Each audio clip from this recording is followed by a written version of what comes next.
a CPI, ela tem, na verdade, uma trajetória e um rito próprio, né? Ela tem normas próprias, né? Mas, ao mesmo tempo, também ela segue um alinhamento das decisões, e aí, sobretudo, as decisões liminares que são proferidas pela Justiça brasileira através dos seus impetrantes, especificamente aí através dos depoentes, né? Então, basicamente, todos os depoentes que vieram até o presente momento na CPI, com raras exceções, não me foge a memória Lawande, mas parece-me que até o Lawande também, ele sempre vem assegurado com alguma medida cautelar que assegura, na verdade, a eles o direito do silêncio e um direito que é constitucional da não autoincriminação.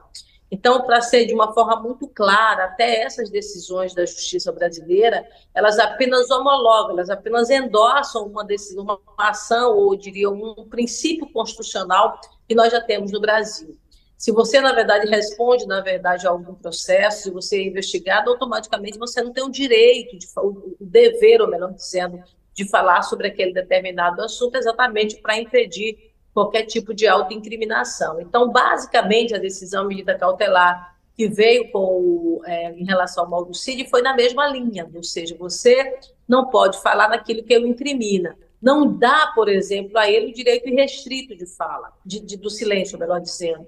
E, nesse sentido, ele acabou não falando nada, como você lembrou muito bem, até mesmo a sua própria idade. Né? Nós, por exemplo, perguntamos se ele tinha dois telefones, ele também disse que não. Isso aí, na verdade, não dá a ele, não é um elemento que traga a ele, por exemplo, autoincriminação. Então, ele claramente infringiu, ele claramente transgrediu uma lei, uma decisão do Supremo Tribunal Federal em relação a esse depoimento, razão pela qual a CPI, através da Advocacia Geral do Senado, entrou com uma representação no Supremo Tribunal por não cumprimento dessa medida. Existe uma lei das CPIs, que ela data, inclusive, lá atrás, né, ainda dos anos 50, mas é uma lei que é aplicada hoje dentro do Congresso Nacional e ela precisa, de fato, ser rigorosamente seguida, sob pena de obstrução dos trabalhos da comissão e até mesmo, eu diria, até de desmoralização dos trabalhos da CPI. A CPI ela tem um poder de polícia, né? Ela tem aquilo que está no seu conceito inicial, que são os poderes próprios das autoridades judiciárias. Então, as pessoas não podem achar que vem uma comissão, mentem e sai por isso mesmo. A gente já teve claramente casos de mentira na comissão, como foi o caso lá do Silvinei, como foi o caso do Lawande, por exemplo, do Naime. Todos eles, na verdade, mentiram de alguma forma. Alguns deles de uma forma muito clara, de uma forma muito direta, que foi o caso, por exemplo, do Silvinei. Mas, mesmo assim, a CPI, numa demonstração de tolerância inicial, não pediu a prisão. No caso específico do Mauro Cid, ele já está preso, né? Então, o que pode ocorrer em relação a ele seria, basicamente, mais essa denúncia e, portanto, mais um processo que ele passa, na verdade, a responder, aumenta, na verdade, os processos que estão em torno dele, e foi o que a comissão deveria fazer e foi feito. Eu acho que o presidente Maia tomou a decisão absolutamente acertada em encaminhar essa representação junto ao Supremo. Mas aí Ele pode ser reconvocado, mas não por essa decisão específica. Ele pode ser reconvocado se a gente tiver uma incompatibilidade de informações ao longo do processo. E aí, no caso específico, ele não deu, na verdade, nenhuma informação, ele não contribuiu de fato com nada, mas ele fez uma fala inicial. Ele não respondeu perguntas, mas ele fez uma apresentação inicial. E naquela apresentação inicial, se a gente perceber que de alguma forma haja uma incompatibilidade, a gente poderá fazer uma nova reconvocação. Mas isso vai depender, na verdade, dos próximos depoimentos. Agora, especificamente em relação a essa representação, o que pode ocorrer é uma medida proferida no âmbito da própria justiça. Não é? Por exemplo, você não cumpriu uma medida judicial, você, na verdade, não cumpriu os requisitos que são apresentados nos ritos de uma CPI, é passível até de prisão, inclusive, que pode gerar até 2 anos de reclusão. Então, veja que você tem mais um processo que ele passa a responder. Né? Ele estava preso, você não poderia prender novamente. Não tem, na verdade, como você fazer isso porque ele já estava preso. Mas, ao mesmo tempo, também ele responde ao novo processo. Há um agravante. Você tem aquele acúmulo, às vezes, de sentença e de decisões que acabam, no final de tudo, gerando, na verdade, um novo prazo e um novo tempo de prisão. Então, nesse sentido, é que há um agravamento em relação a essa decisão e a postura que ele adotou na CPMI. Na CPI da pandemia, e aí você lembra muito bem, eu inclusive estive presente, a gente teve o caso lá do Wizard. Eu cheguei a perguntar para ele o nome dele completo, ele não disse, ele não respondeu, né? Parecia que ele estava sendo investigado por falsidade ideológica, né? Se fosse, até caberia ele não dizer o nome dele, não foi o caso. Naquele momento, o presidente Omar, ele suspendeu os trabalhos da comissão de forma provisória e até sugeriu, buscou ao Supremo Tribunal Federal, que saiu naquele momento uma nova decisão de que ele deveria, de fato, falar em torno daquilo que não o incriminasse. Foi reafirmado isso, e dali se gerou, na minha opinião, e é claro, a própria Advocacia Geral do Senado reconhece isso, uma jurisprudência em relação aos trabalhos do CPMI. Você não pode, por exemplo, receber um depoente que esse depoente fique 100% calado, sem falar nada. Isso aí, de certa forma, também obstrui os trabalhos da comissão, vulgariza, e eu acho que isso é uma atitude, de fato, que não é correta, não é, de Por fato, isso que lhe certa. Eu perguntei, acho que o senadora, nível. porque houve esse precedente que a senhora menciona, e de fato ficou a impressão de que a CPI reagiu a essa pantomima, a esse comportamento do depoente, com extrema complacência, né? Talvez fosse o caso até de suspender o trabalho, chamar o advogado dele e explicar: olha, isso aqui não é admissível, o sujeito tem que responder aquilo que não tiver o potencial de autoincriminação, ele precisaria responder. Não houve essa complacência, não acha que houve ali a CPI não se omitiu diante do comportamento do depoente?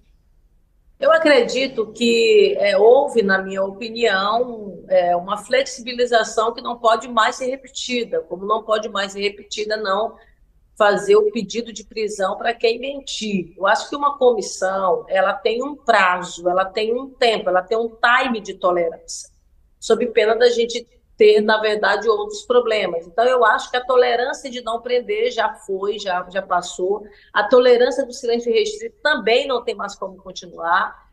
Inclusive, conversei com o Maia, conversei com outros colegas nessa mesma linha. Essa comissão, Josias, é uma comissão que é uma comissão diferente, inclusive, da pandemia. Na pandemia, às vezes, havia um nível de harmonia realmente ali muito mais intenso. Nessa comissão, não. Você tem que fazer acordo, você tem que fazer concessões até para que ela possa existir. Isso aí, claramente, a gente já vivenciou com as decisões que o Brasil, aliás, inteiro acompanhou, com votações e coisa parecida. Então, você tem que, na verdade, às vezes, flexibilizar.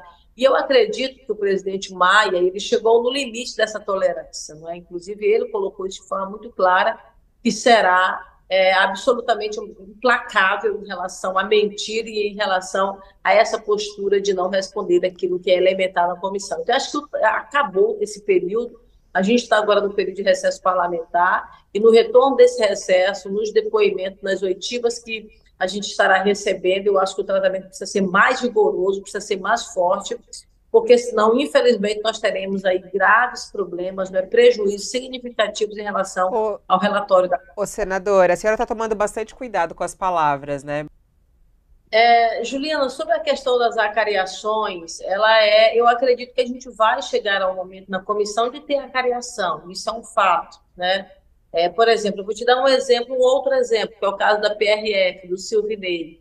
Ele afirma categoricamente acerca dos encaminhamentos, do volume, por exemplo, de profissionais, de servidores da Polícia Rodoviária Federal para a região Nordeste brasileira, que ele concentrou praticamente quase que 100% de todo o efetivo da região Nordeste, de que isso não ocorreu, de que o documento, por exemplo, que nós apresentamos na comissão, não foi um documento que teve endosso dele. Nós convocamos o seu chefe imediato, o seu subordinado imediato, para que ele viesse à comissão e a gente ouvisse dele, de fato, se não houve naquele momento uma aquiescência ou endosso por parte do Silvinei. Ouvindo esse segundo depoimento, a gente, de fato, pode fazer uma cariação.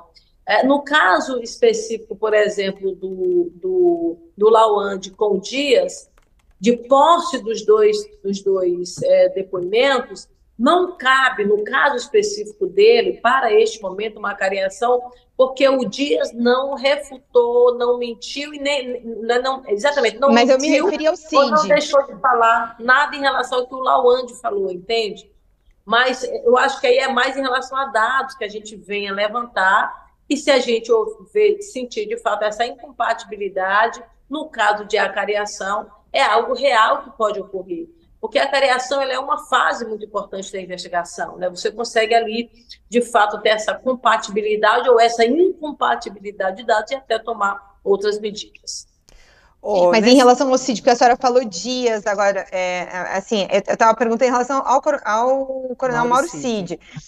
Por causa das conversas que existem entre eles em relação, né, aos planos... Foi ao Mauro Cid mesmo, desculpa, eu acho que eu devo ter falado a palavra errada. Eu me refiro ao Mauro Cid e ao Lawande, porque o Lawande falou, ele fez uma exposição, mas o Mauro Cid não fez. Então, é isso que eu estou falando, quer dizer, como o Mauro Cid não falou nada sobre o conteúdo das mensagens, o que paira sobre ele é um descumprimento de uma medida judicial. Agora, do ponto de vista de incompatibilidade de dados, não, porque, de fato, ele não fez essa colocação. O que a gente vai, na verdade, fazer uma avaliação mais precisa foi com a explanação dele inicial. Porque quando ele fala, por exemplo, eu era um mero reprodutor de recados, ele era um transmissor de recados, né? Então, na hora que você tem um outro depoimento que diz, não, ele não só transmitia recado, ele também fazia isso, aí você parte, de fato, para uma cariação. A gente tem um pedaço muito pequeno de fala dele para trabalhar em cima desse pequeno pedaço de fala uma cariação em relação aos outros depoimentos da comissão.